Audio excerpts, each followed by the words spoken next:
Chapter 1: The Generator's Cough. The boat pitched violently, sending a spray of frigid Atlantic water over the gunwale. Ben Carter tightened his grip on the railing, knuckles white against the corroded metal. Salt stung his eyes. Through the gray curtain of rain and fog, the lighthouse gradually resolved itself, a stark cylinder of granite and iron erupting from a jagged fang of rock. Storm Point. The name was less a geographical marker, more a statement of intent. Waves exploded against the base of the islet, churning white foam that clawed high up the dark stone. "Charming," Ben muttered, mostly to himself. The roar of the twin outboard motors and the howl of the wind swallowed the sound anyway. Beside him, Dr. Astrid Sinclair huddled deeper into her waterproof gear, her gaze fixed on the imposing structure. Her expression was a mixture of scientific curiosity and something less quantifiable, something tight around her mouth. She double-checked the straps securing a large, sensitive instrument case lashed near the bow.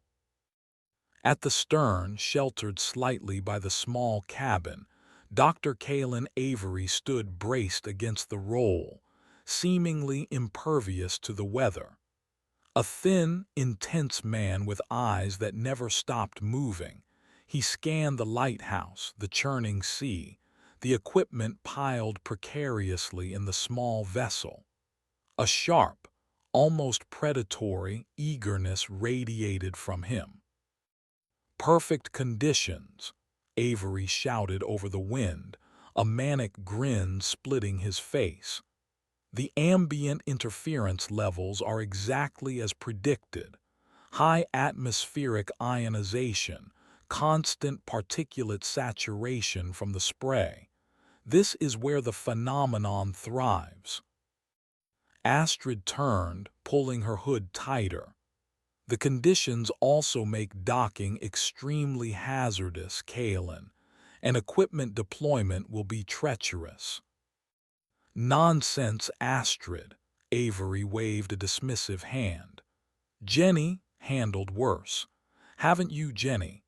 He yelled towards the cabin where the boat's owner, a stout woman with a face weathered like driftwood, wrestled with the wheel. Jenny Crow offered only a grunt in reply, her attention fixed on navigating the narrow, turbulent channel that led to the islet's precarious concrete jetty. She cut the engines, letting the boat's momentum carry them towards the slippery landing.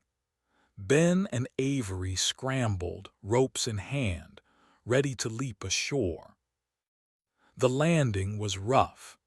Ben slipped on the algae-slicked concrete, catching himself just short of tumbling into the churning water. Avery landed more surely, immediately turning his attention back to the boat and the precious cargo. Unloading took the better part of an hour, a grueling exercise against the wind and rain. Aluminum cases containing delicate sensors, power conduits thick as a man's arm, portable generators, and the centerpiece, the focused energy emitter array, were carefully manhandled up the slippery rock stairs carved into the islet's side, leading to the lighthouse base. The lighthouse door, thick iron painted a faded, peeling red, groaned open on protesting hinges. Inside, the air was cold, damp, and carried the metallic tang of ozone mixed with salt and mildew. A spiral staircase, iron treads worn smooth by decades of keepers' boots, coiled upwards into the gloom. At the base, a small, cluttered space served as a primitive service area before automation took over years ago. Dust motes danced in the weak beam of Ben's headlamp. "All right," Avery announced, rubbing his hands together. "Ben, prioritize the generators.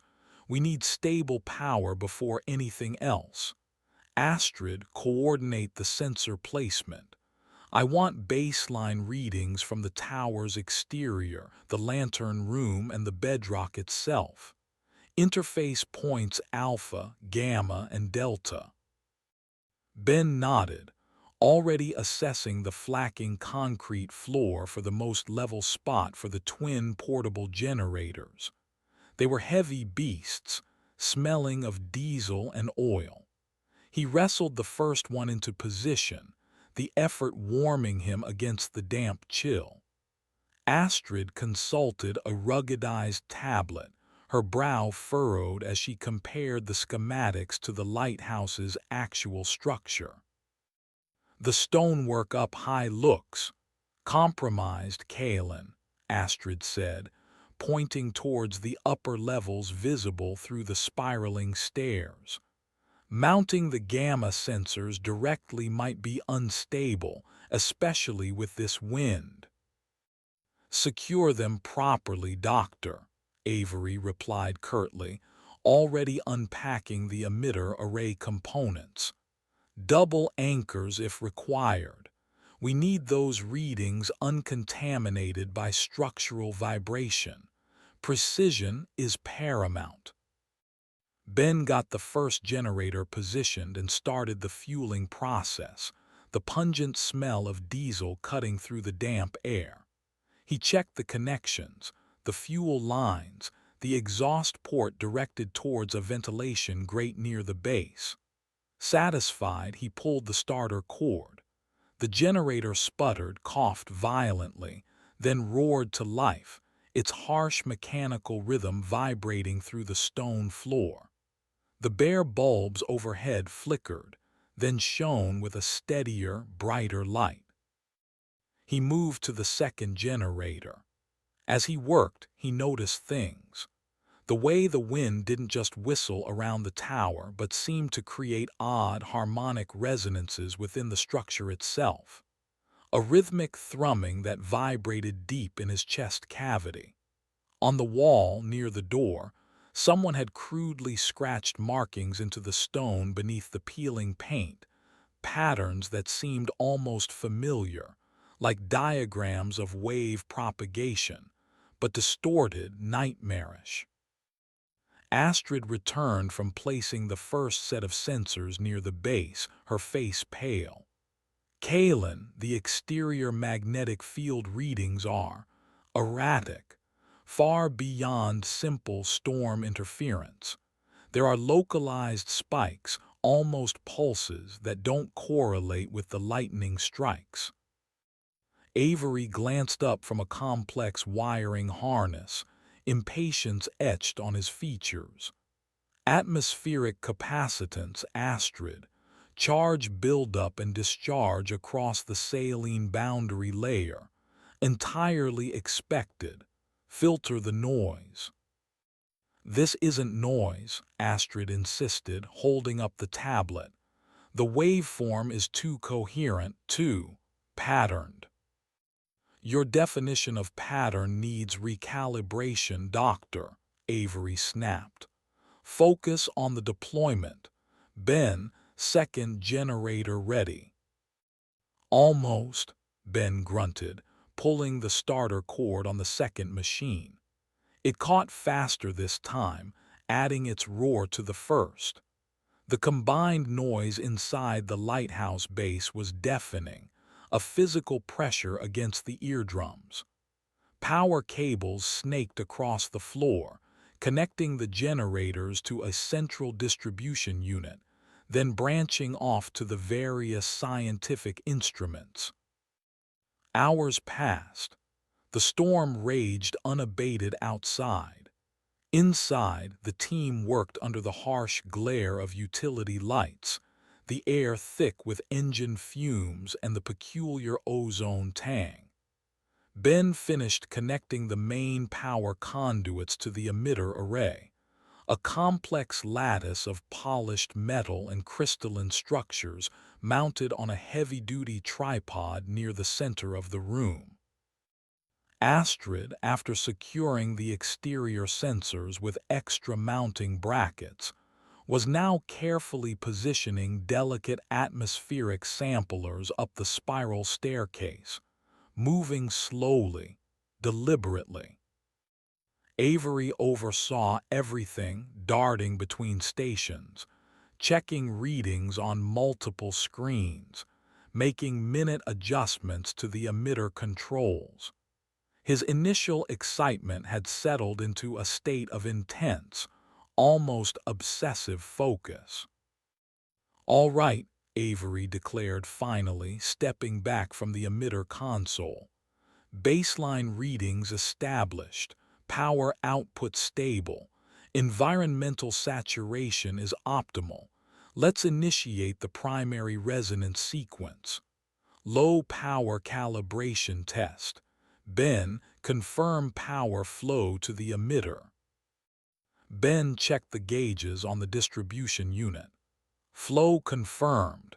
Steady draw. 0.05 amplification factor engaged.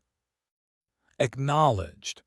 Avery's fingers flew across the console interface. A low hum emanated from the emitter array, distinct from the generator's roar. The crystalline structures within the device began to glow faintly with an internal blue light. Emitter active, recording initial field interactions. Astrid had descended the stairs and stood near the doorway, observing the emitter array with palpable apprehension. Ben watched the power monitors, noting the steady energy consumption. Outside, the storm seemed to pause, the relentless drumming of rain momentarily softening. Then, through the thick glass of the lantern room high above, the lighthouse beam began its sweep. The massive Fresnel lens turned, gathering the light from the automated lamp, casting its powerful ray out into the tempestuous fog. As the beam passed across the sector, facing the small observation window near the base, something flickered within its white glare. It wasn't lightning. It wasn't the rain. For a fraction of a second, the beam itself seemed to thicken, to distort. Within the fog illuminated by the beam, a shape appeared, vast, indistinct, like a grotesque silhouette momentarily coalescing from the swirling gray. It was there, then gone, synchronous with the beam's passage. "Did you see that?" Astrid breathed, her voice barely audible over the generators. Ben squinted at the window. "See what?" "Reflection off the wet glass." "No," Astrid said, shaking her head slowly. "In the beam out there." Avery looked up from his console, frowning. "What are you talking about? The beam is stable. Luminosity readings are nominal." He tapped a few commands. No anomalous energy signatures detected correlating with that sweep. "I saw something, Kalen," Astrid insisted. "Optical artifact. Refraction through uneven fog density. Perfectly explainable," Avery dismissed, already turning back to his data streams. "Initial resonance test successful.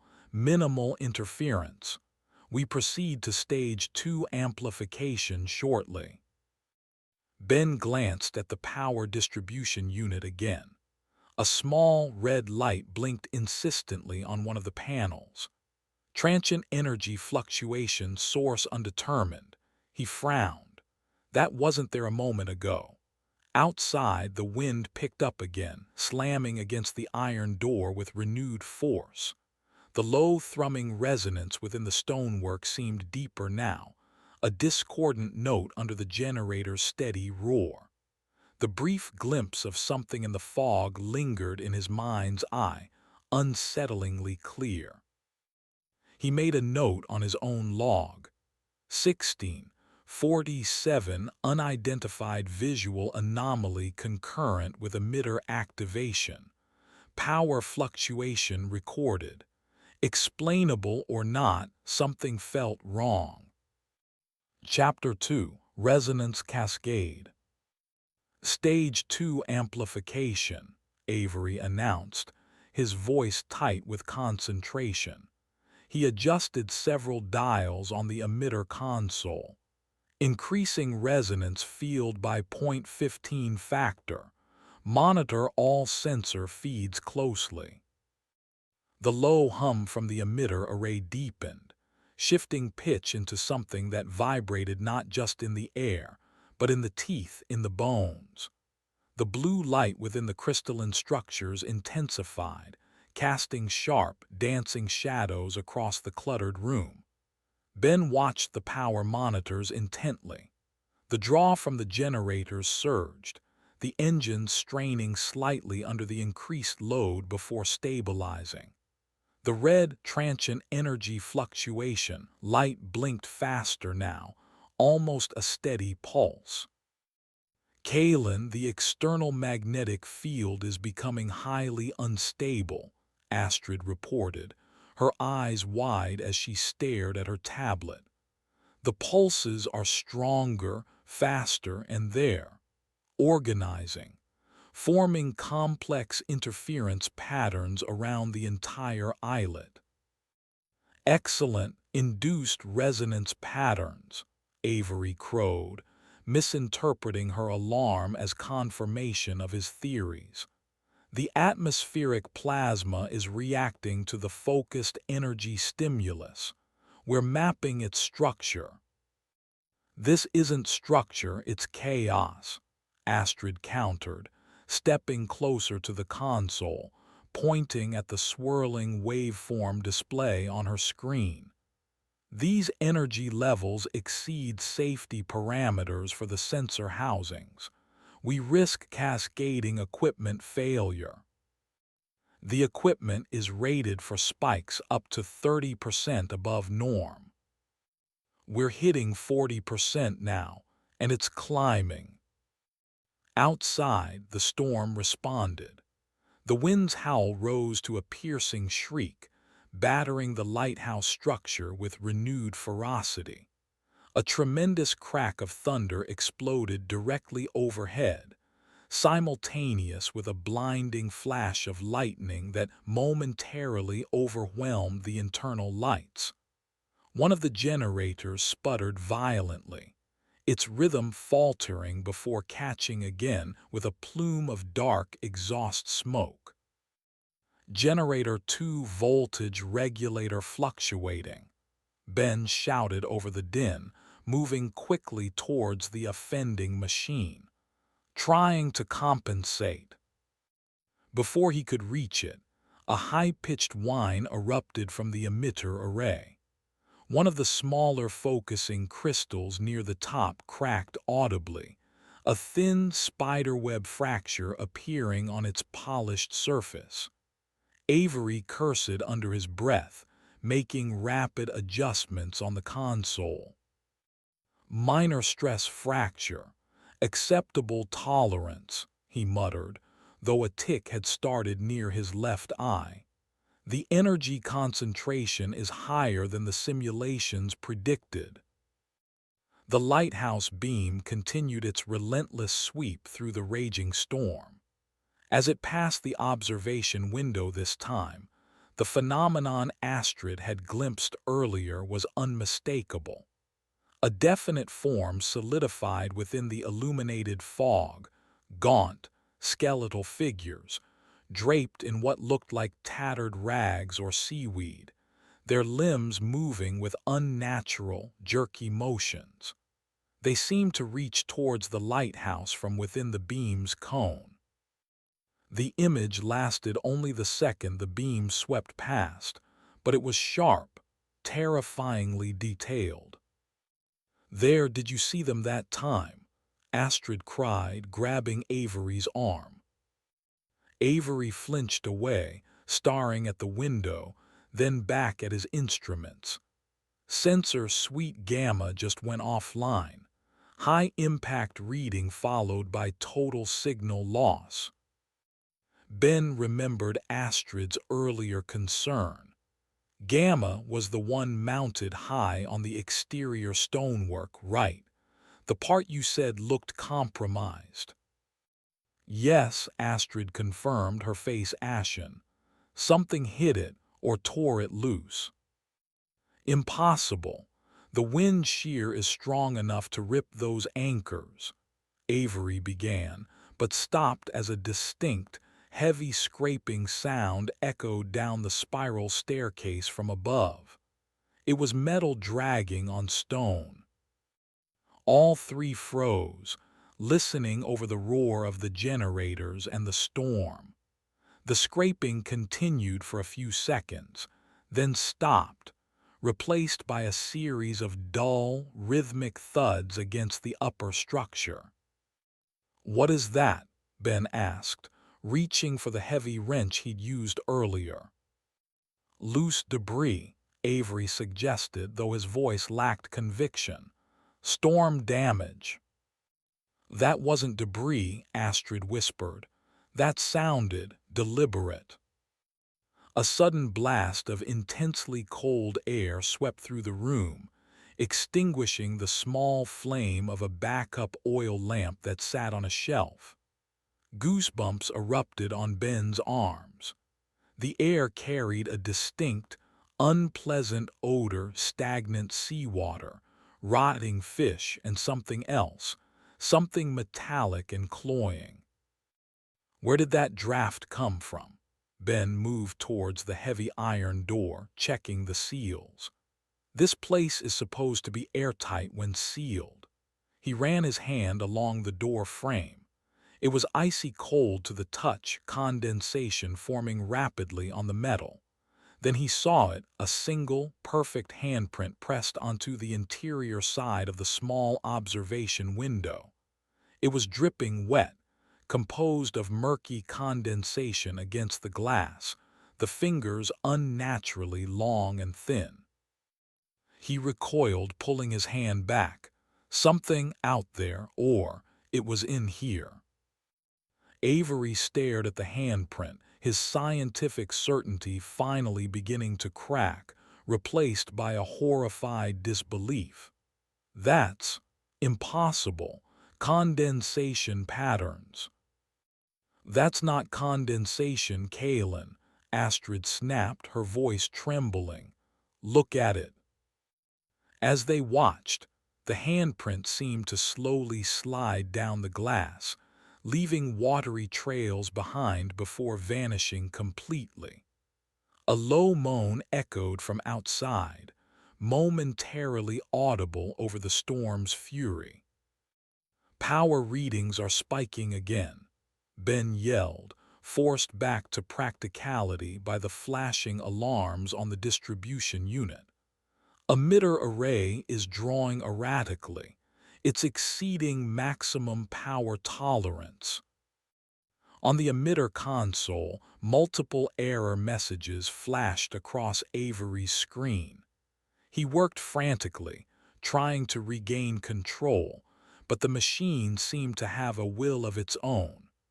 The blue light inside the array pulsed violently, the hum rising to an ear-splitting whine. The crack on the focusing crystal widened visibly. "Shut it down, Kalen," Astrid pleaded. "Shut it down now." "I'm trying." Avery gritted his teeth, sweat beading on his forehead despite the unnatural chill. "The controls aren't responding. Resonance cascade override isn't engaging." Suddenly, the lights flickered violently, plunging the room into momentary darkness before the generators kicked them back to a dim, fluctuating glow. In that split second of blackness, accompanied by a deafening surge of static from a nearby monitoring speaker, Ben saw something else. Not outside, but inside the room with them. Standing near the base of the spiral staircase, where the shadows were deepest, was a figure. It wasn't one of the dripping, skeletal forms from the beam. This was different. It was tall, impossibly thin, and seemed composed of shifting geometric shapes, like broken glass reflecting pure darkness. Its presence radiated a palpable wave of irrational fear, a suffocating pressure that clamped down on his chest. He felt an overwhelming urge to flee, to curl up, to simply cease existing. The lights came back fully, revealing nothing but empty space where the figure had stood. But the feeling lingered, a cold dread, specific and personal. He glanced at Astrid. Her eyes were screwed shut, her hands pressed against her temples. Avery was still wrestling with the unresponsive console, seemingly oblivious to the momentary apparition. Solidified fear. The thought hit Ben with chilling certainty. The emitter wasn't just amplifying the lighthouse's inherent weirdness. It was reaching into their minds, pulling out their deepest terrors and giving them shape. A loud bang from overhead snapped him back. Not a thud this time, but a sharp, metallic impact, followed by another, and another. Something heavy was striking the lantern room glass far above. "They're trying to break in," Astrid whispered, her voice ragged with terror. "Who's trying to break in?" Avery demanded, finally tearing his eyes away from the failing console. "The things in the beam," Ben said grimly, hefting the wrench. "The ones you amplified." Another resounding crack echoed from above, louder this time. It sounded sickeningly like reinforced glass giving way. The steady sweep of the main lighthouse beam faltered, sputtering erratically. Then the second generator died, not with a sputter but with a sudden, choked silence. The lights dimmed drastically, plunging half the room into deep shadow. Warning klaxons blared from the power distribution unit.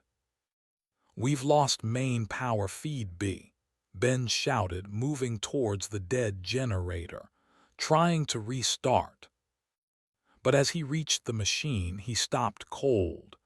Embedded deep in the generator's main cooling vent, wedged between the metal slats, was a single, large, dark feather, slick with rain and something thicker, stickier. It pulsed faintly with a residual bioluminescence, casting a sickly green glow. Where had that come from? There were no birds large enough. Before he could process it, the main iron door buckled inwards with a deafening screech of tortured metal, flung open by a force no storm could naturally generate. Wind, rain, and freezing spray blasted into the room, and framed in the doorway against the tumultuous backdrop of the night storm stood three figures, dripping wet, clad in rags that clung to skeletal frames, their eyes burning with cold, phosphorescent light. The tangible drowning crew had arrived. They shambled forward, their feet squelching on the stone floor, long fingers tipped with jagged, broken nails reaching towards the survivors inside. Chapter 3: Ascending into Shadow. The stench hit first, an overpowering wave of cold brine decay and something else, sharp and coppery like old blood mixed with ozone. The three figures of the tangible drowning crew lurched into the lighthouse base, their movements jerky, unnatural. Water sloshed from their ragged garments, pooling around their feet on the stone floor. Their eyes, points of pale, cold light, fixed on the living occupants. Ben reacted instinctively, swinging the heavy pipe wrench in a wide arc. He aimed for the lead figure's head. The impact was sickeningly solid, not like hitting bone, but like striking waterlogged timber. The creature staggered back a step, its head snapping to the side at an impossible angle, but it made no sound. It simply righted its head with a wet, clicking noise and continued its advance, seemingly unharmed. "Get back," Ben yelled, planting his feet, readying another swing. Astrid scrambled backwards, stumbling over a thick power cable. Her hand instinctively went to the belt pouch where she kept a geological survey tool, a handheld device emitting focused sonic pulses meant for core sampling. It wasn't a weapon, but it was all she had. She fumbled with the clasp, her fingers numb with cold and fear.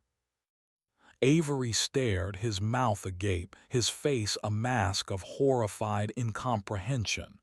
They shouldn't be corporeal. The energy readings. This isn't plasma interaction, this is materialization. The second spectral figure lunged, not at Ben, but towards the sputtering emitter array.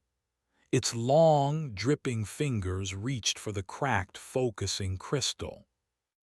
"No, don't let it touch that," Avery screamed, finally jolted into action.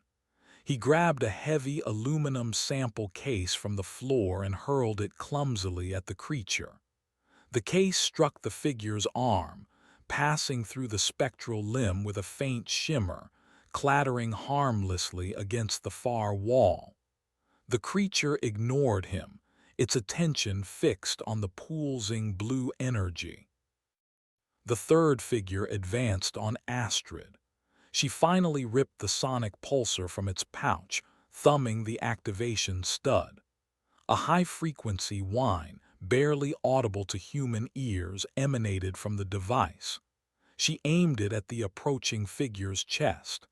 The creature paused, its form flickering slightly, like a badly tuned television screen. It let out a low, guttural moan, a sound filled with centuries of oceanic pressure and drowning agony. But it didn't retreat. Instead, it swiped at the device with surprising speed. Astrid cried out, yanking her hand back just as its chillingly cold fingers brushed her skin. The touch felt like ice and electrical burn combined. Ben swung the wrench again, connecting with the first figure's shoulder. This time, a chunk of spectral matter like dark, viscous jelly flew off, splattering against the stone wall where it slowly dissolved, releasing the foul stench more intensely.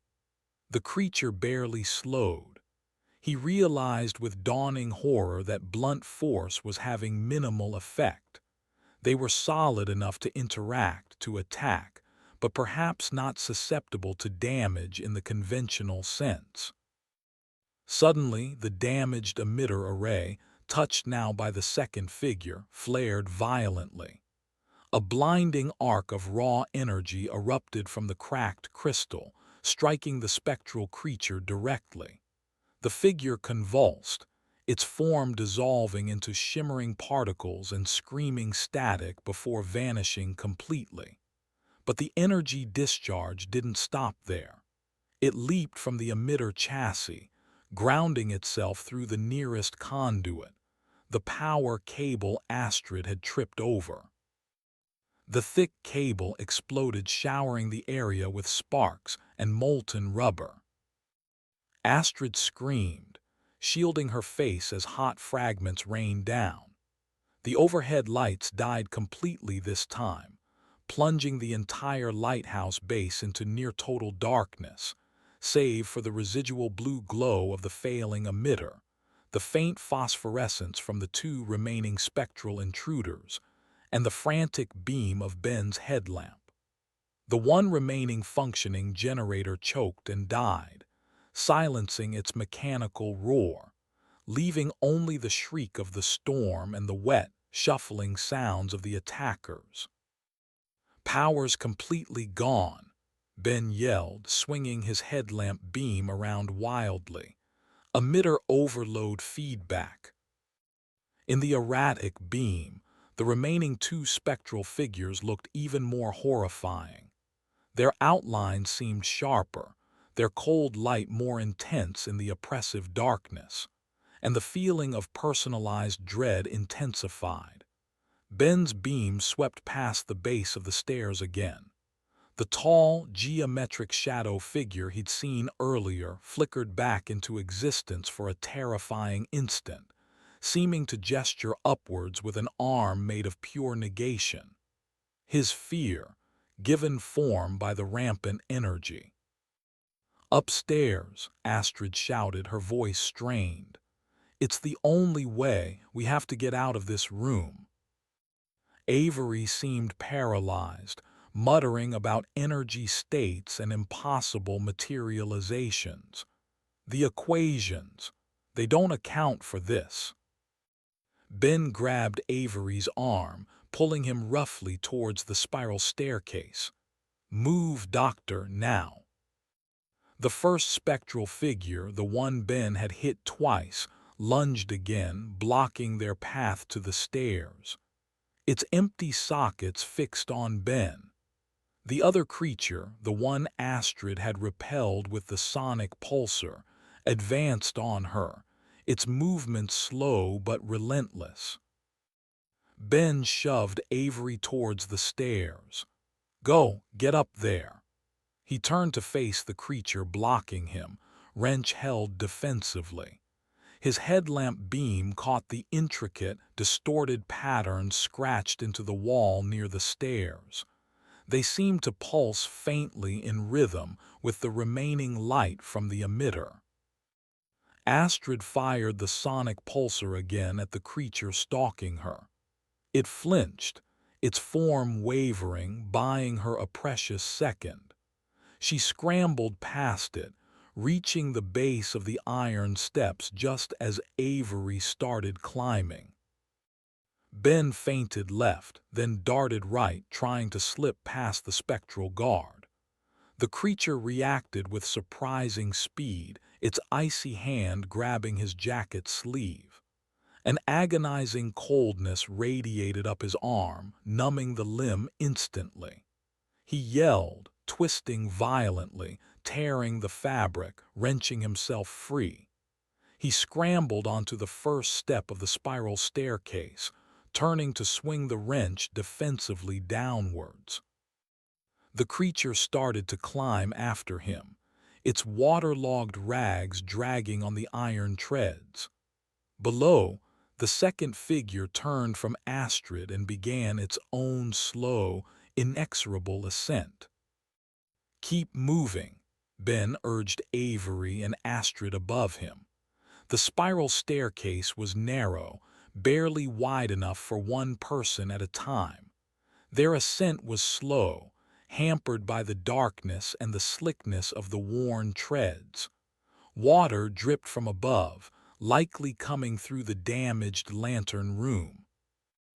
A rhythmic thump, thump, thump, echoed from far above them, louder now without the generator's noise. Something was moving around in the lantern room, or trying to get through the floor. They climbed, their panicked breaths echoing in the confined space. Ben risked a glance downwards. The two spectral figures were climbing steadily, their phosphorescent eyes burning points of light in the darkness below. They weren't fast, but they were relentless. As they rounded the first full spiral, Astrid paused, her hand pressed against the cold, curving stone wall. Her breath hitched. "The walls," she gasped, her voice barely a whisper. "They feel like they're closing in." Ben shone his headlamp on her. Her eyes were wide with terror, fixed on the rough granite blocks. "Astrid, it's the amplification," he said, trying to keep his own voice steady, recognizing the signature of the solidified fear. "It's messing with us. Keep moving. Focus on climbing." She nodded jerkily, tearing her gaze away from the wall and forced herself upwards. But Ben saw the tremor in her hands, the way she kept glancing at the confining walls of the stairwell. Her deepest fear, claustrophobia, was manifesting as a sensory hallucination, amplified by the rampant energy. They reached a small landing, perhaps halfway up the tower. A single, narrow window, thick with grime and salt spray, looked out into the howling storm. Avery leaned against the wall, gasping for breath. "We need to analyze, find a frequency, disrupt their matrix." "We need to survive, Doctor," Ben snapped, listening intently to the sounds from above and below. The shuffling ascent of the drowned crew continued relentlessly. The heavy thumping from the lantern room was closer now, more violent. A section of plaster detached from the ceiling above the landing, showering them with dust and debris. Suddenly, a blast of focused energy, like concentrated static and cold, erupted from below them, shooting up the center of the spiral staircase. It wasn't blue like the emitter's light, but a chaotic crackle of white and gray energy. It narrowly missed them, striking the underside of the stairs just above the landing, causing the iron to buckle and groan. "What was that?" Avery cried, cowering. Ben risked peering over the railing into the darkness below. The spectral figures were momentarily halted, their forms flickering erratically as if caught in an invisible current. Down in the base, the damaged emitter array pulsed weakly, but the energy seemed to be discharging uncontrollably now, lashing out at random. Or perhaps not at random. "It's the intelligence," Ben muttered, thinking of the hostile atmospheric phenomenon. "Or the emitter. It's going critical. It's attacking everything now." The structure of the lighthouse groaned around them, a deep, resonant sound like stressed metal. The thumping from above stopped abruptly. Silence descended for a moment, heavy and expectant, broken only by the howl of the wind and the relentless shuffle of the spectral figures resuming their climb. Then a new sound began, a faint, rhythmic clicking emanating from the steps directly above their landing. It wasn't the heavy thudding from the lantern room, nor the wet shuffle from below. This was sharper, harder, like claws on iron. Ben slowly raised his headlamp beam towards the next turn of the spiral staircase above them. 2 points of light reflected back, low to the ground. Not the pale phosphorescence of the drowned crew. These were small, sharp, and intensely red. The clicking intensified, accompanied by a low, guttural chittering. Something else was in the lighthouse with them, and it was coming down. Chapter 4: Charged Vermin.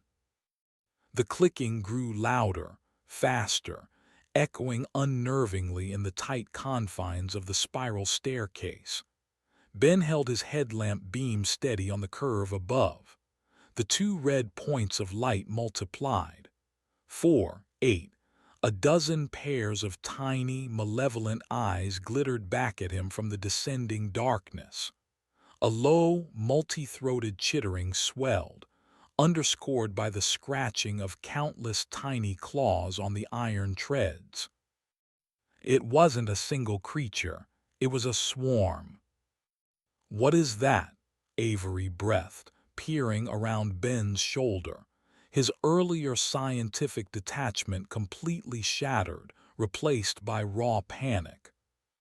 "Rats," Astrid suggested, her voice tight with revulsion. "Or something worse." As the first wave of the swarm scuttled into the faint illumination of Ben's headlamp, it was clear these were not ordinary pests. Rats were part of it, certainly, unnaturally large, their fur bristling, teeth bared and sparking faintly with static discharge.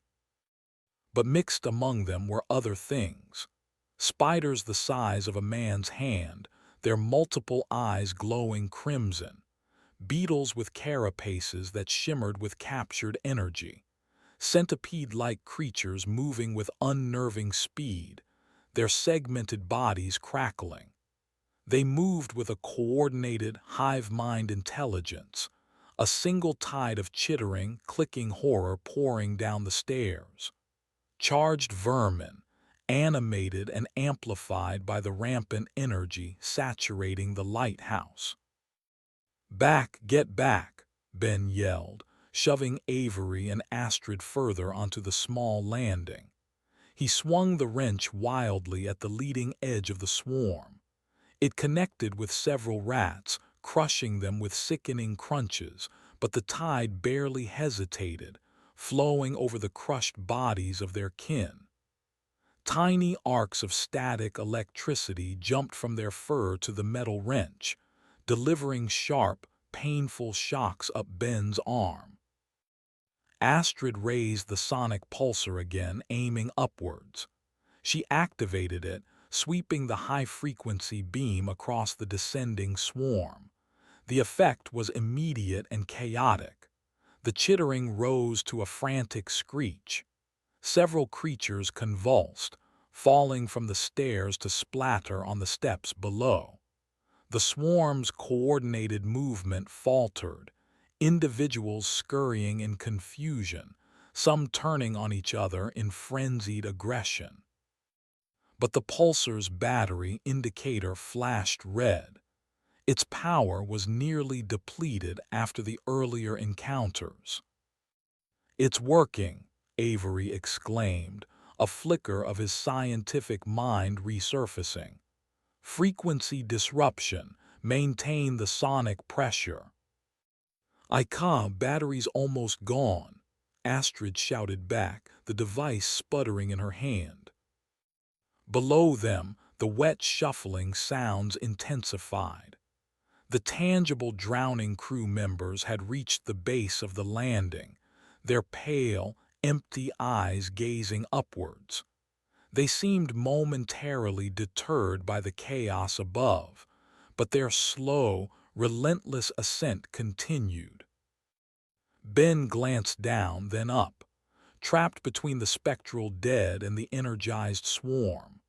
The lighthouse groaned again, a deep, protesting sound from its very foundations. Another energy discharge, weaker this time, flashed up the central stairwell from the base, momentarily illuminating the scene in stark, flickering light. In that flash, Ben saw the geometric shadow figure, his solidified fear, coalesce briefly near the ceiling above the swarm, its dark form seeming to writhe and expand with the ambient energy. It felt like a suffocating weight pressing down on his mind. "We can't stay here," Ben gritted his teeth, the shocks from the wrench making his arm ache. He kicked savagely at a cluster of large, sparking beetles trying to crawl up his leg. "Avery, anything, got any ideas?" Avery fumbled inside his jacket, pulling out a small, cylindrical device Ben recognized as a portable environmental sensor, one they hadn't deployed yet. Its screen was cracked but still active. The energy cascade. It's creating localized M fields. If I can overload this sensor's capacitor, maybe a directed electromagnetic pulse. He frantically manipulated the small controls, his fingers clumsy with panic. The sonic pulsar in Astrid's hand died with a final, pathetic whine. The swarm immediately reformed its cohesive advance, surging down towards them with renewed aggression. Rats leaped, spiders scurried, beetles buzzed with stored energy. "Kalen, now!" Astrid screamed, shrinking back against the cold stone wall, her eyes darting frantically between the closing walls of her amplified claustrophobia and the descending tide of vermin. "Almost got it," Avery cried out, holding the sensor aloft.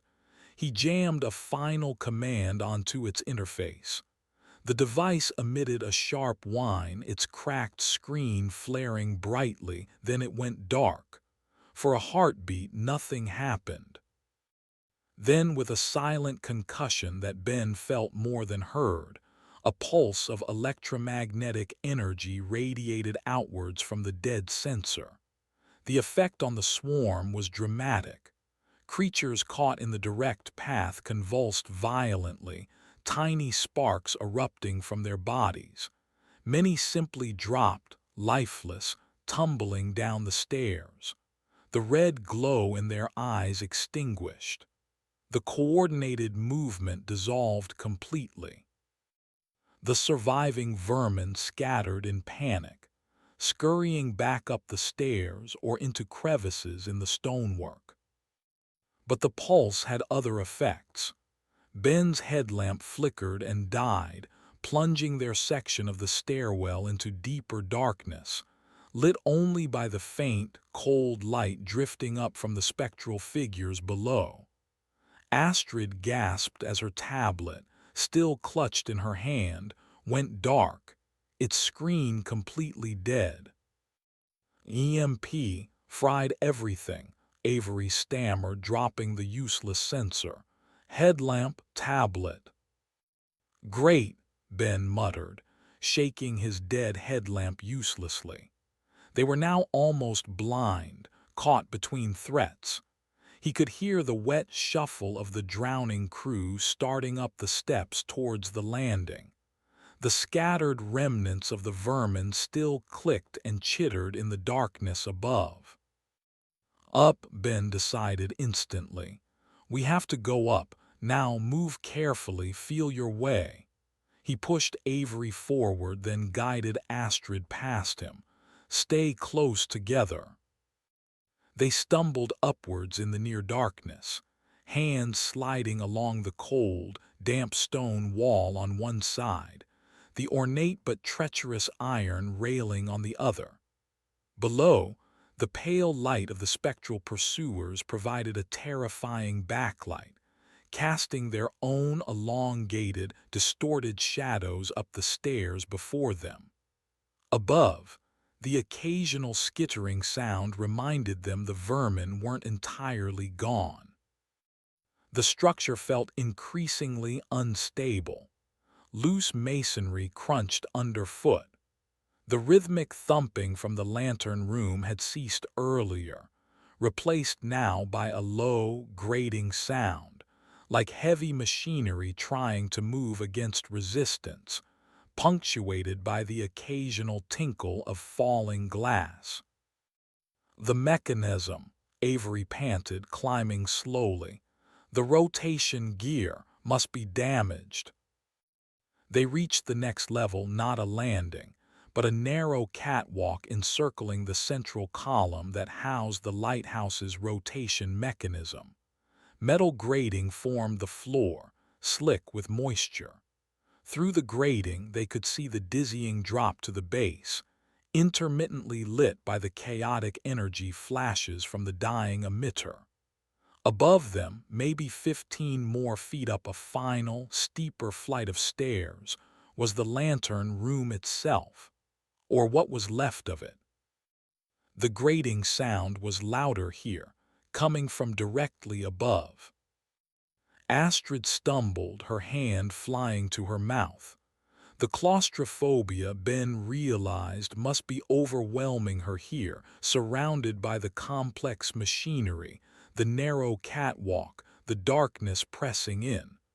I can't," she gasped, leaning heavily against the central column. "You can, Astrid," Ben urged, his voice low but firm. He put a hand on her shoulder, trying to ground her.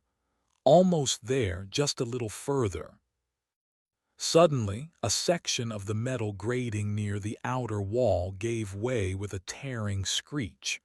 A shower of rust and debris rained down into the darkness below.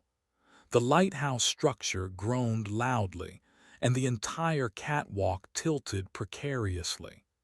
Avery yelped, grabbing onto the central column for support. "Structural failure," he yelled.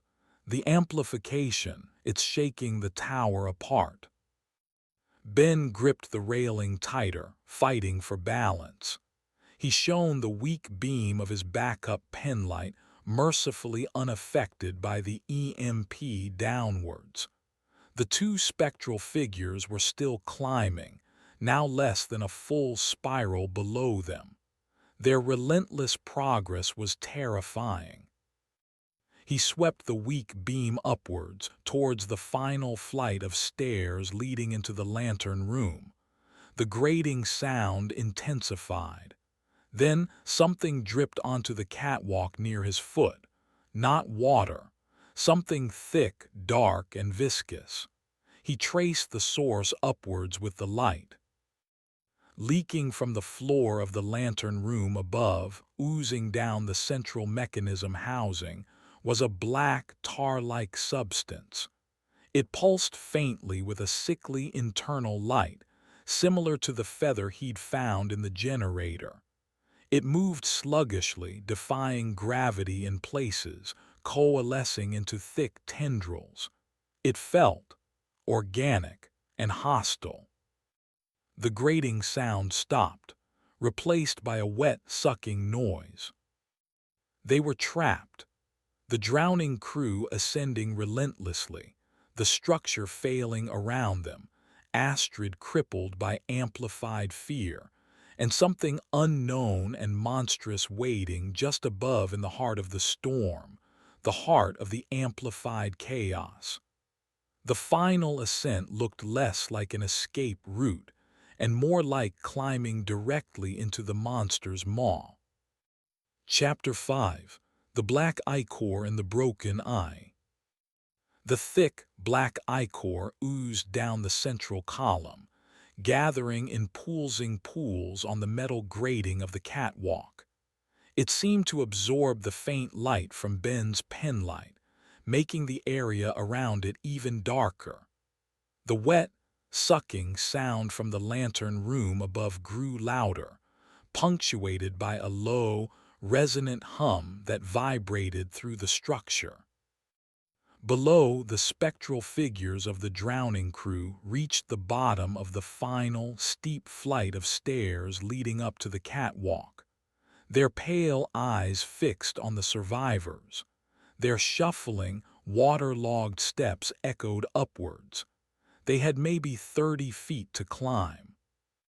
"We have to go now," Ben stated, his voice grim. He directed his weak light towards the narrow stairs leading up into the lantern room directly past the descending ooze.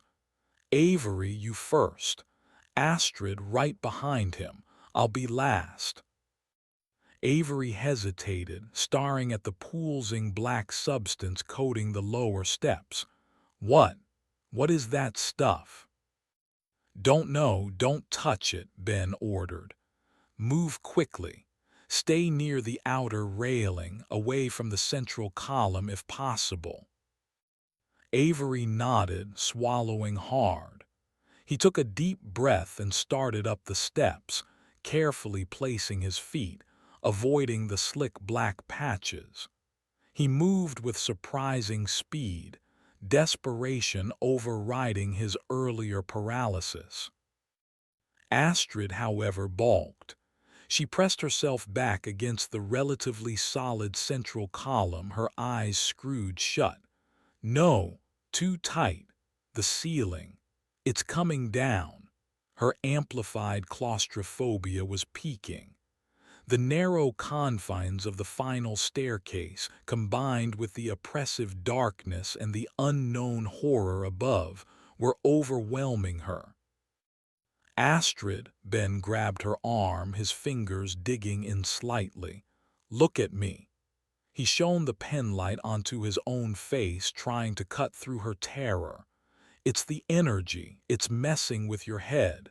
The ceiling isn't moving. Focus on my voice. One step at a time.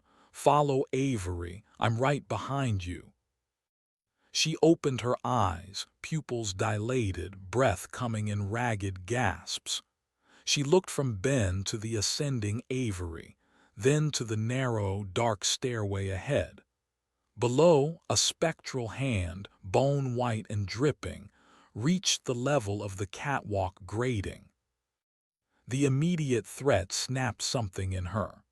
With a choked sob, Astrid pushed herself away from the column and lunged for the stairs, scrambling upwards after Avery, her movements jerky and uncoordinated.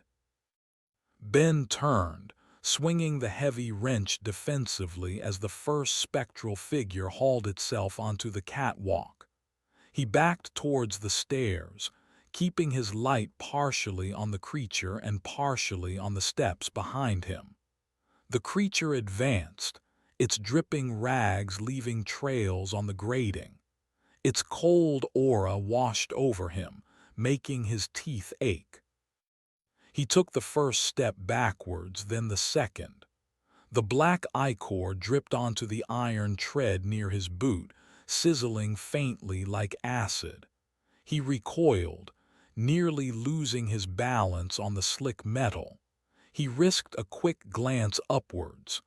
Avery and Astrid were halfway up the final flight. The second spectral figure pulled itself onto the catwalk. Now there were two advancing on him in the narrow space. He swung the wrench again, aiming for the first one's head. It connected with the same sodden thud, splattering more viscous ectoplasm. It didn't stop them. Ben retreated further up the stairs, forced to turn his back partly on the pursuers. He moved as quickly as he dared, the wrench held ready. The air grew colder as he ascended, carrying the heavy, metallic scent of ozone and the repulsive, organic smell of the black ichor. The sucking noise from above was louder, closer. He reached the top of the stairs, stepping into the lantern room. He immediately swung around, planting his feet, ready to defend the entryway. The lantern room was a scene of utter devastation. The massive, intricate Fresnel lens that should have dominated the space was shattered. Huge shards of thick, precisely curved glass lay scattered across the floor, glittering dangerously in the faint light filtering through the broken outer windows where the storm raged. The central rotation mechanism was mangled, twisted metal components fused together or torn apart. Thick ropes of the black ichor coated everything, pulsing slowly, seeming to originate from a ruptured, tank-like structure near the center. Perhaps part of the old lamp fuel system or a component of the automated light itself, now corrupted. Avery stood frozen near the outer wall, staring at the wreckage. Astrid was huddled on the floor nearby, her arms wrapped around her knees, rocking slightly, trying to fight off her panic in the relatively more open, though terrifying space. But the source of the sucking noise, the dominant presence in the room, was the corrupted mechanism itself. The black ichor wasn't just leaking. It was being pumped sluggishly by the remains of the rotation motor, which still turned intermittently with a tortured grating sound. And entwined within the wreckage, fused with the metal and the ichor, was something else. It looked like a grotesque fusion of machinery and biological matter, pulsating sacs, writhing tendrils of black goo, and embedded within it, facing outwards towards the storm, was a single, enormous, multifaceted eye, like that of some colossal insect.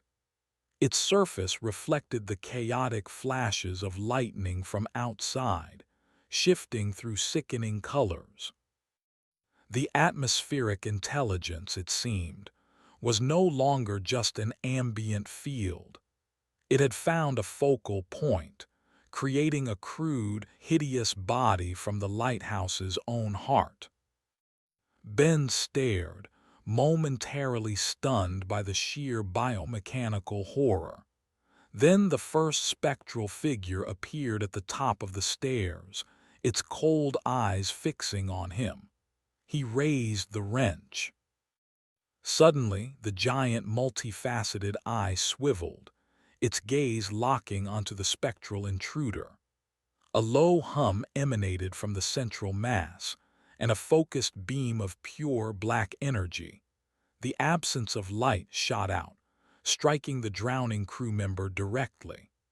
The figure didn't dissolve or explode. It simply imploded, collapsing in on itself into a point of utter blackness before vanishing completely, leaving behind only a lingering cold spot and the faint smell of ozone. The second spectral figure, just reaching the top of the stairs, hesitated, its head tilted as if sensing the energy discharge. The giant eye swiveled towards it. Avery yelped. It destroyed it, the core. It's fighting them. Or it sees everything as an intrusion, Ben countered grimly, lowering the wrench slightly but keeping his guard up. He watched as the second spectral figure was similarly dispatched by a beam of focused darkness, imploding into nothingness. Silence fell in the lantern room, broken only by the storm, the rhythmic sucking pulse of the central mass, and Astrid's ragged breathing. The immediate threat from below was gone, neutralized by the grotesque entity born from their own experiment. But they were now trapped in the lighthouse's peak with the thing itself. The giant eye swiveled slowly, deliberately, its multifaceted surface reflecting the terrified faces of Avery and Ben. Its gaze swept past Astrid, huddled on the floor. It seemed to assess them. The low hum intensified. Then, a section of the black ichor near the base of the central mass detached itself, flowing across the floor like an amoeba made of crude oil and shadow. It moved purposefully towards Astrid. "Astrid, move!" Ben shouted, taking a step towards her. The ichor flowed faster, extending a pseudopod towards her huddled form. Before Ben could reach her, Avery acted. He grabbed a heavy shard of the broken Fresnel lens from the floor, its edges wickedly sharp. With a strangled cry, part terror, part desperation, he lunged forward and slammed the thick glass shard deep into the advancing pseudopod of black ichor. The substance recoiled violently, sizzling and steaming where the glass penetrated it. A high-pitched whine emanated from the central mass, and the giant eye snapped towards Avery, radiating pure malevolence. The entire structure seemed to pulse with anger. Avery scrambled back, dropping the glass shard, his face white with terror. I just... The central mass shuddered.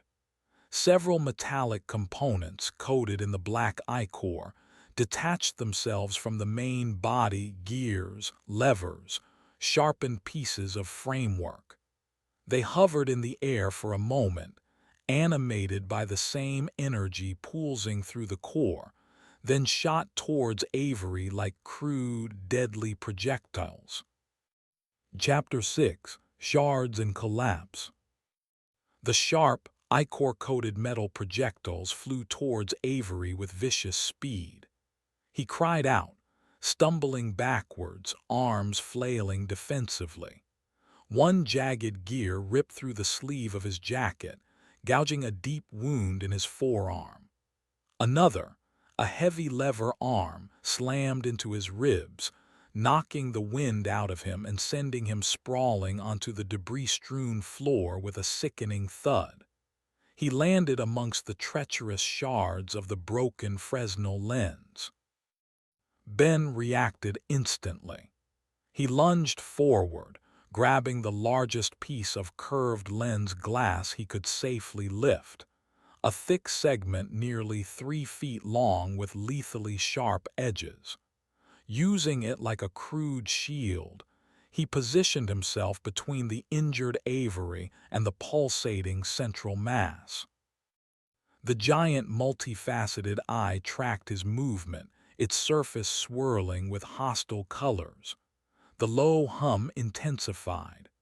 Another volley of projectiles, bolts, pieces of twisted railing, coated in the poolsing black slime, launched towards Ben. He braced himself, angling the heavy glass shield. Several pieces struck the lens with significant force, chipping its surface or skittering off at sharp angles. One particularly heavy bolt hit dead center, sending spiderweb cracks through the thick glass, but it held. The impacts jarred his arms, the vibrations running up into his shoulders. "Astrid, Avery's hit. Help him!" Ben yelled, keeping his attention fixed on the central entity. Astrid, shocked out of her catatonic state by Avery's cry and Ben's sudden action, scrambled towards the fallen scientist. She avoided the spreading patches of black ichor, her movements still tinged with fear but now driven by purpose. She reached Avery, carefully helping him sit up. He groaned, clutching his bleeding arm and his bruised ribs, his face pale and beaded with sweat. "Ribs might be broken," Avery gasped, wincing. "Arm deep." "Hold still," Astrid instructed, her voice regaining some of its professional steadiness. She tore strips from the cleaner parts of Avery's torn jacket sleeve, making a makeshift pressure bandage for his forearm. The central mass pulsed again. The sucking noise grew louder and fresh waves of the black ichor pumped out, spreading across the floor more rapidly. It flowed around the larger pieces of debris, converging on their position. Simultaneously, the giant eye began to glow with a deep, internal darkness, preparing another energy discharge. Ben shifted his stance, angling the cracked lens shield. He needed to disrupt it, stop it from attacking. He remembered how Avery had stabbed the pseudopod with a smaller shard. "Astrid, the glass. Did you see how it reacted to the shard Avery used?" Astrid looked up from tending Avery, her eyes widening slightly in recollection. "Yes." It recoiled, sizzled like acid on metal, but different, focused disruption. Maybe the glass itself, the composition, the sharp edges. Ben theorized aloud, thinking quickly. Or maybe reflected light, even dim light. He angled the shield slightly, trying to catch the faint, ambient light from the storm outside and focus a weak reflection onto the central eye. The eye seemed to dilate, the colors swirling faster. It didn't fire the dark energy beam. Instead, the entire central mass shuddered violently. A section of the corrupted machinery tore loose from the ceiling anchor point with a screech of protesting metal, causing the whole structure to list precariously. Rain and wind blasted through the new opening. It doesn't like the focused light, Ben realized, or the glass itself. He held the shield steady, trying to maintain the weak reflection aimed at the eye. The entity emitted a high-pitched, multi-frequency shriek that pierced through the storm's roar, seeming to vibrate inside their skulls. It retracted the spreading ichor slightly, pulling it back towards the central mass. But then, it changed tactics. The air around them grew intensely cold again. The lingering feelings of dread and specific phobias surged. Ben felt the crushing pressure of the geometric shadow figure press down on his mind, trying to paralyze him with irrational terror. He saw Astrid flinch, her eyes darting towards the walls as her claustrophobia threatened to overwhelm her again. Avery groaned, his eyes wide, staring at something unseen near the dripping ceiling. The solidified fear manifestations were back, amplified by the entity's distress. "Fight it!" Ben yelled, clenching his jaw, forcing himself to focus on the physical threat, on holding the heavy shield on the malevolent eye. "It's trying to distract us. Astrid, keep Avery alert." Astrid shook her head vigorously, pressing her hands briefly to her temples, then focused back on Avery, asking him questions, trying to keep him conscious and grounded. "Kalen, stay with me. Talk to me. The energy cascade. Did the simulations predict any frequency weaknesses?" Avery, despite his pain and the mental assault, blinked, his scientific mind grasping for data. Weakness? No, but the resonance. It sought organic patterns, brain waves, maybe overloading it with chaotic input. As he spoke, the lighthouse gave another violent shudder. A large section of the outer catwalk below them tore completely free, plunging into the churning sea far below with a distant crash. The floor of the lantern room tilted sharply, sending loose debris sliding. Ben stumbled, catching himself against the remains of the mechanism housing, the cracked shield slipping slightly. The giant eye pulsed. The momentary lapse was enough. A thick tendril of the black ichor lashed out like a whip, striking the lens shield. The glass, already weakened, shattered into a dozen pieces, showering Ben with sharp fragments. The impact knocked him backwards, the heavy wrench clattering from his numb fingers. He landed hard near the outer wall, the wind and rain blasting him through a broken window aperture. He looked up, defenseless now, as the ichor tendril reformed, poising to strike again. The central eye fixed on him, radiating triumphant malice. Suddenly, Astrid scrambled forward. She hadn't found a weapon, but she held her dead tablet, its screen shattered. With a desperate cry, she hurled it directly at the giant eye. The tablet struck the multifaceted surface with surprising force. It wasn't the impact that mattered. For a split second, as the already compromised electronics of the tablet short-circuited against the entity's energy field, a burst of chaotic, broadband electromagnetic noise erupted.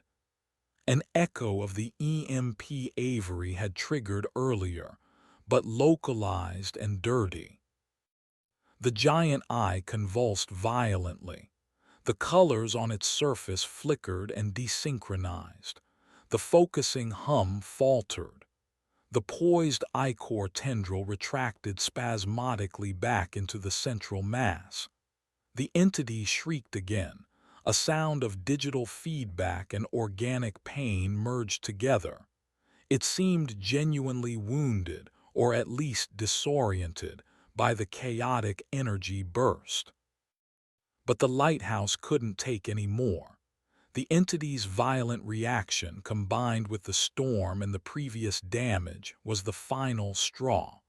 With a deafening groan of tearing metal and fracturing stone, the entire top section of the lighthouse began to give way. The floor buckled beneath them. The central mechanism, the entity's core, tilted violently, ripping free from its remaining anchors. Cracks raced across the walls. The roof overhead began to collapse inwards. "It's coming down, the whole tower," Ben roared, scrambling to his feet, grabbing Avery under his good arm. "We have to jump." Astrid stared at him, horrified. Below them was only the raging, debris-filled ocean, churning furiously around the base of the crumbling islet, perhaps 60 or 70 feet down.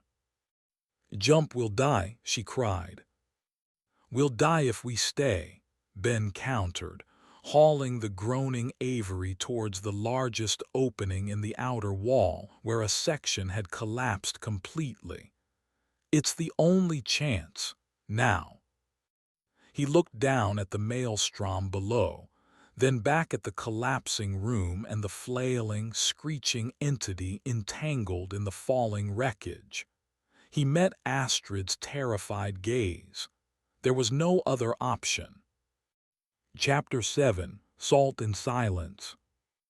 There was no time left for debate, no room for weighing odds that were universally grim. The floor beneath them buckled further, tilting at a sickening angle. Chunks of the ceiling crashed down around them, narrowly missing Astrid. The screeching whine of the wounded entity fused with the tortured groan of the dying lighthouse structure. Ben tightened his grip on Avery's good arm, ignoring the man's pained gasp. "On three," Ben yelled over the cacophony, dragging Avery towards the gaping hole in the outer wall. Rain and wind tore at them. 1, 2. He didn't wait for 3. He pulled Avery forward, shoving him through the opening into the void. In the same motion, he grabbed Astrid's arm, pulling her with him.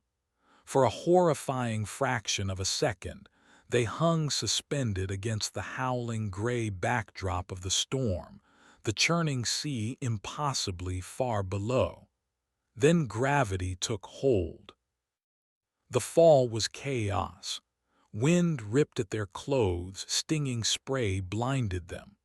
The roar of the storm filled their ears, mingling with the final, catastrophic collapse of the lighthouse tower above and behind them, a deafening, grinding crash of stone and metal surrendering to entropy. Ben glimpsed Astrid falling beside him, her face a mask of pure terror. Avery tumbled limply, already barely conscious. Ben tried instinctively to shield his head and curl into a ball, bracing for an impact he knew would be devastating. He hit the water feet first, the force driving him deep beneath the turbulent surface. The cold was absolute, a physical shock that stole his breath and clamped down on his chest like iron bands. Disorientation swamped him. Darkness, pressure, the thunderous roar of water churning all around. He tumbled end over end, unsure of which way was up. His lungs burned. Panic clawed at him, but years of ingrained survival instinct fought back. Kick, reach, find the surface. He broke through into the maelstrom, gasping, choking on salt water. Waves crashed over his head, pushing him under again. Rain hammered down. He surfaced again, spitting water, frantically treading the freezing waves, trying to orient himself. The islet where the lighthouse had stood was barely visible through the spray and gloom, a fractured stump of rock being pounded relentlessly by the sea. The tower itself was gone, vanished into the churning chaos, leaving behind only swirling debris and the memory of its malevolent light. "Astrid," he yelled, his voice raw, swallowed almost instantly by the wind. "Avery." He scanned the turbulent water around him. Debris bobbed everywhere, splintered wood, twisted metal fragments, chunks of buoyant insulation, and darker shapes he couldn't identify. Then he saw her. Astrid surfaced about 20 feet away, coughing violently but alive, clinging desperately to a large piece of wreckage, perhaps a section of the lantern room's wooden flooring. "Ben!" she screamed, her voice thin against the storm. He started swimming towards her, fighting the powerful current. Each stroke was an effort, the cold water sapping his strength, his muscles already aching from the climb and the fight. Where was Avery? He spotted him then, floating face down, alarmingly still, a few yards from Astrid's makeshift raft. Ben changed direction, pushing himself harder, reaching the unconscious scientist just as a wave threatened to submerge him completely. Ben grabbed Avery's collar, hauling his head above water. Avery sputtered weakly, a froth of seawater bubbling from his lips, but his eyes remained closed. His breathing was shallow, ragged. His injuries from the thrown projectiles and the fall were severe. "Hold on, Doctor," Ben grunted, more to himself than to Avery. He started towing the dead weight towards Astrid and the piece of wreckage. It was slow, agonizing work. The cold was biting deeper now, numbness spreading through his limbs.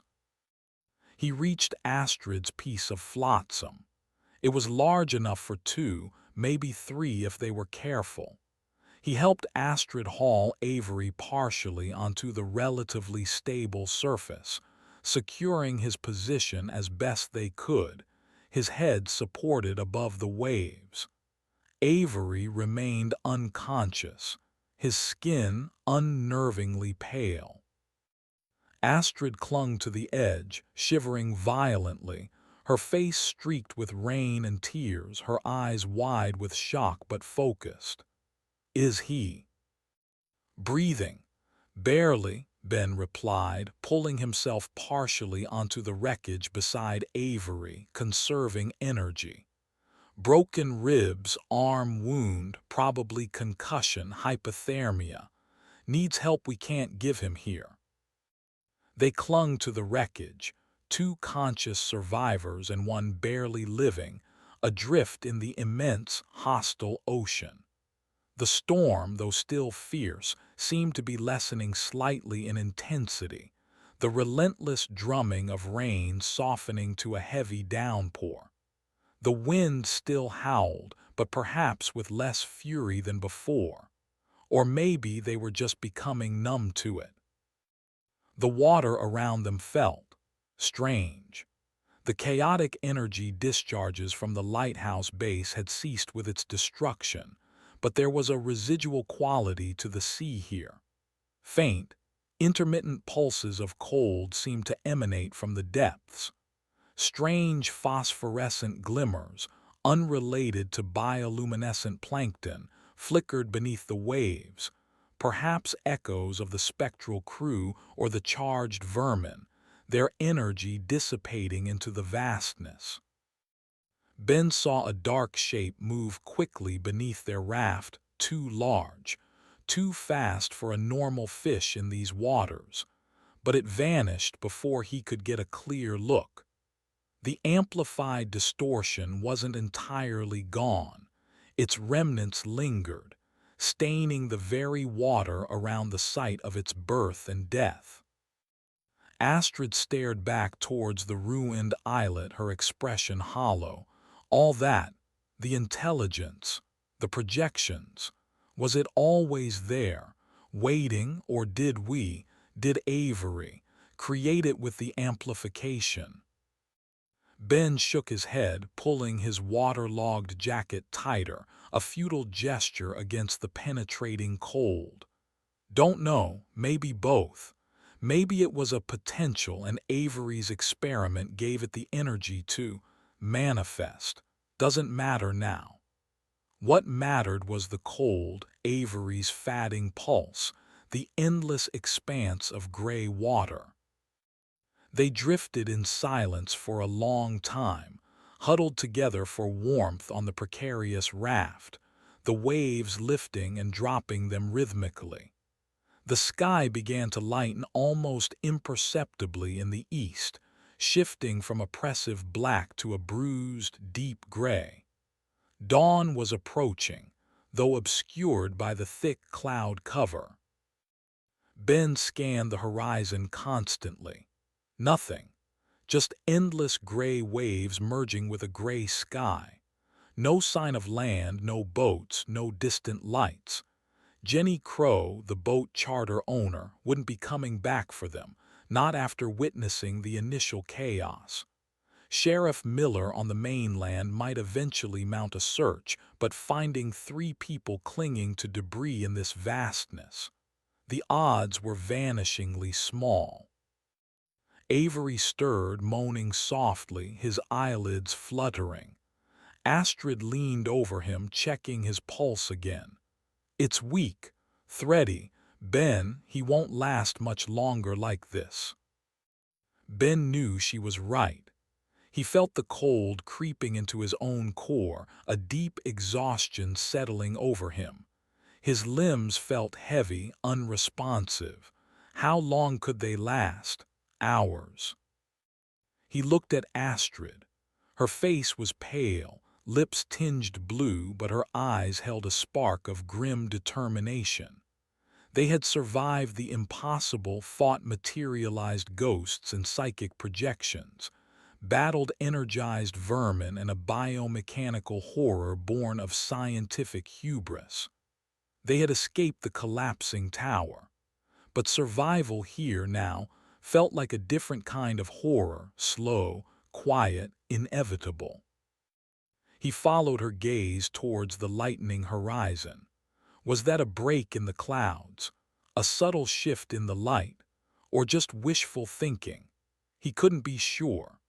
There was only the vast, indifferent ocean, the dying echoes of the storm, and the chilling silence where the phantasmal lighthouse beam no longer swept the fog. They were alive, but the cost was immense, and rescue was nowhere in sight. The amplified distortion was gone, but its consequences would ripple outwards, perhaps forever, in the survivors' minds and in the cold, haunted waters surrounding Storm Point. The end.